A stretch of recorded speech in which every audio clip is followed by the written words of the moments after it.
on the island of Sodor for many years. He wouldn't want to be anywhere else.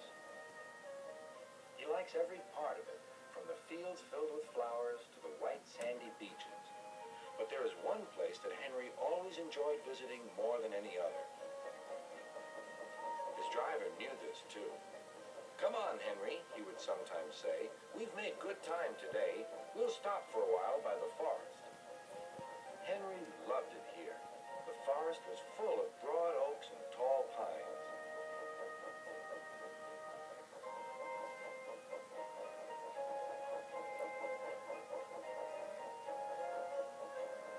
Henry could remember the day long ago when he and Toby brought some new trees to be planted, and Terence and Trevor helped haul them into place. Now he could see the trees growing amongst the others on the hillside. Henry always felt better for being here. He couldn't really explain why, but his driver understood. "It's peaceful," he said to Henry. But one night, everything changed.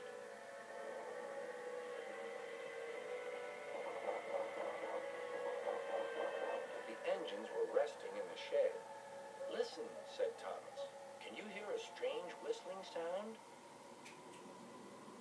"It's the wind blowing outside our shed," replied Toby. "But I've never heard it like this before." "Do you know," added James, "if Gordon wasn't here now, I'd say it was him thundering by with the express." All the engines laughed, except Henry. "I hope the wind won't harm the forest." By morning, the fierce winds had gone, but the damage was done. Henry's driver came to see him in the yard. "Trees have fallen on the line," he said. "We must help clear the tracks."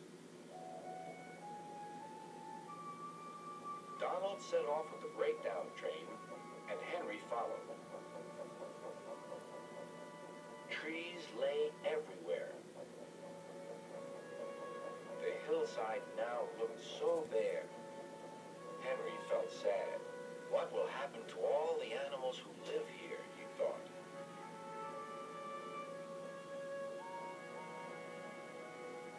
When Henry's flat cars were full of logs, he took them to the timber mill where they would be turned into furniture and other things.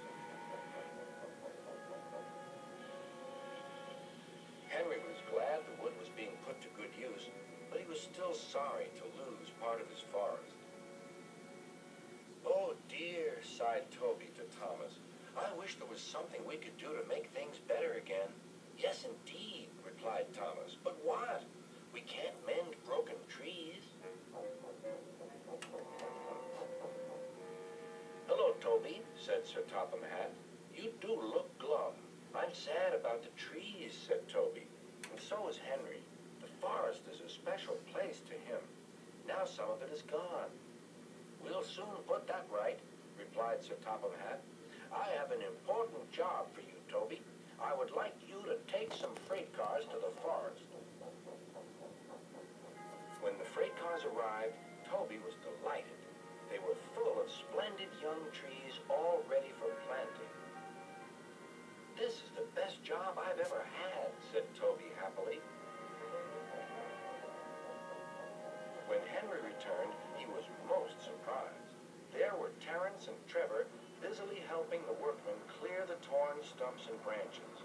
"Look, Henry," called Terence, "we're beginning again. The hillside will look better than ever before. You will see." Now, whenever Henry stops by the forest, he can see the new trees growing strong and tall. Sometimes everywhere is very quiet, and at other times Henry can hear leaves rustling or a bird's wing brushing the air. Often he can hear the distant sound of children laughing, and always